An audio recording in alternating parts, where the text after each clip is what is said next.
As a new BCBA, actually, as any BCBA, parent coaching can be very overwhelming, especially if you're not a parent yourself.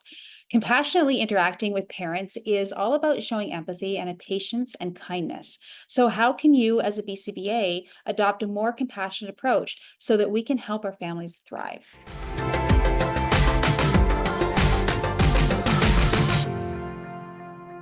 Hi, I'm Shira. And I'm Shayna. We are behavior analysts who create weekly content about how to teach kids with autism so that they make real progress. And we create shareable resources to make your job just a little easier. Today's topic is all about compassionate parent coaching. And if you want more videos like this, make sure to subscribe and hit the notification bell to stay updated on new video releases. So I'm a little bit embarrassed to admit this, but it's kind of like all the things I wish I knew when I was 25. I had gotten into this field and I was doing ABA for a few years, and then I was put into a management role, and my job was parent coaching. And I think it was all of about 25, maybe 26, didn't have any kids, and I thought I knew everything about ABA. So, I would approach parents and say, okay, let's talk about your morning routine. Just do this and this. You can put this schedule in place, make sure you allow extra time for your child to get dressed by themselves. And, if they're having difficulty when they're putting their shoes on the door, it's an appropriate time to maybe bring out, some type of visual and they can ask for help at that point in time. And I look back now and I'm almost sick about it. I had a child and I thought back to when I used to do parent coaching about morning routine, and it was all I could do to get my kid out the door in the morning. And it was so overwhelming for me that I was just horrified of what I was recommending to parents. And I look back at that and go, okay, let's see if we can put something together for other BCBAs so that they don't make the same mistake that I've made. Right. Never come to a behavior analyst's home and watch how they parent because it's probably not by the book. I can say that from experience. Totally.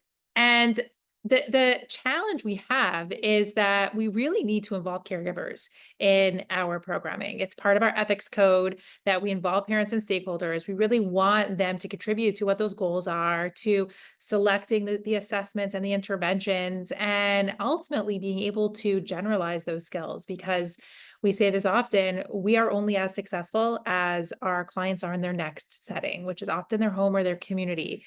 So we do have to include them, but how do we include them in a way that doesn't feel like we're turning them into ABA therapists or they're running ABA programs? Because that's really not the intention. Parents don't need to sit knee to knee with their child and run ABA programs. Parent coaching really means that parents are contributing to the goals of the ABA program and that they have some type of involvement, both with goal setting, but also then with some generalization of skills as well. And something that I've probably changed and evolved in my discussion with parents is, I used to be saying a lot of, as a parent, you just need to follow through. You just need to, not reinforce that behavior or not give in. And I used to say a lot of that. And I thought I was helping support the parents. And then I'm learning more about, like, it's really not possible. And even if it is possible, the extinction burst is just not something that we want to tell parents to do anymore. It's this whole, learning more about what really is a way to approach parents and other people compassionately means that I'm now advising parents to reinforce sooner.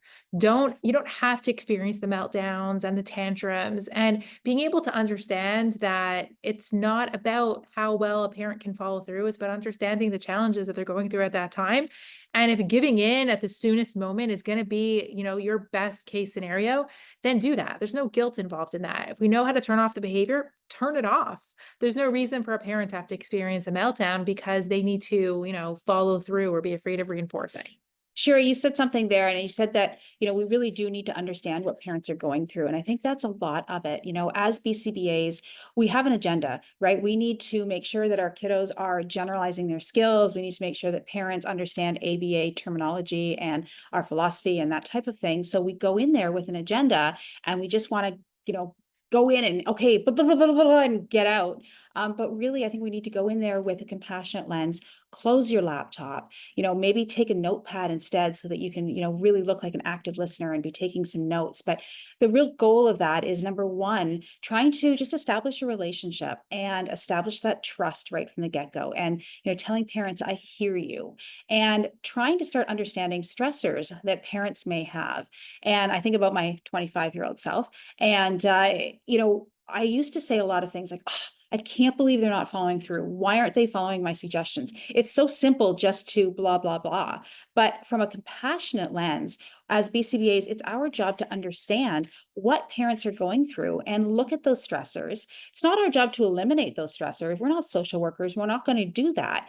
But if we can look at those stressors as extraneous variables that we need to work around, okay, you have 3 other kids and that demand your attention as well. Okay, I'm going to take that into account when developing a behavior plan. Or, oh, okay, so mornings are tight on time for you. We won't target the dressing routine here. We'll have to do it at some other point in time. And let's look at your day and when is a great time to be able to, allot 5 minutes to this or 10 minutes to this. And that trauma informed lens still applies to all of our work. It's not just with our clients, but it's also with our parents. Many of our parents are living through a lot of trauma, and it may not be a big trauma, but a lot of their day to day life is so challenging that it becomes somewhat traumatic. And so we have to have a similar approach in coming at it with compassion and empathy and acknowledging their trauma and also maintaining a relationship of safety and trust. Now, the difference between empathy and sympathy is also important in that we don't want to work with parents with an attitude of sympathy. I feel so bad for you. This must be terrible. But empathy, really feeling and understanding where they're coming from and their perspective and why it's hard for them. And then, helping them get through it. And, we can use our body language and really validate parents' emotions, right? So we might not be able to understand them if we're not parents ourselves. We can't say, I understand. But we can say things like, it sounds like you're overwhelmed, and it's okay to be overwhelmed. It's okay to be stressed out. I understand why you might be feeling like this. And really just taking that time to establish that trust and talk to them about that. Sometimes people can use ACT in their practice and just talk to parents about what their goals are, what their values are, and what kinds of things take them away from their values. And being able to understand that goes so much further when you're developing that approach. So, some of our tips that we've created for adopting a more compassionate parent coaching style, and we've created this and put it into a tip sheet for you all to download and easily take it with you in your practice.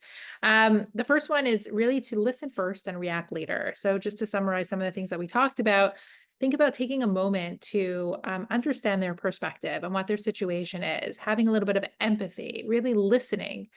We don't need to solve all their problems. We don't need to do everything all at once. We like to be problem solvers, but sometimes we could just take a couple minutes to listen.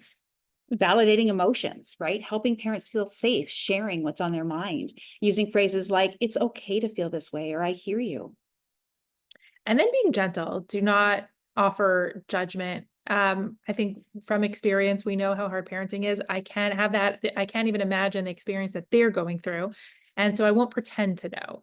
And I'm not going to judge their situation. And so, really trying to embrace that compassion, perspective taking, and being gentle with them.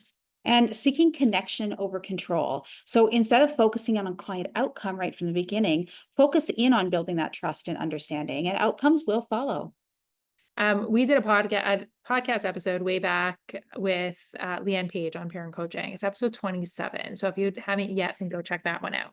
For more information on compassionate parent coaching, click the link in and around this video or in the description to claim your compassionate parent coaching tip sheet.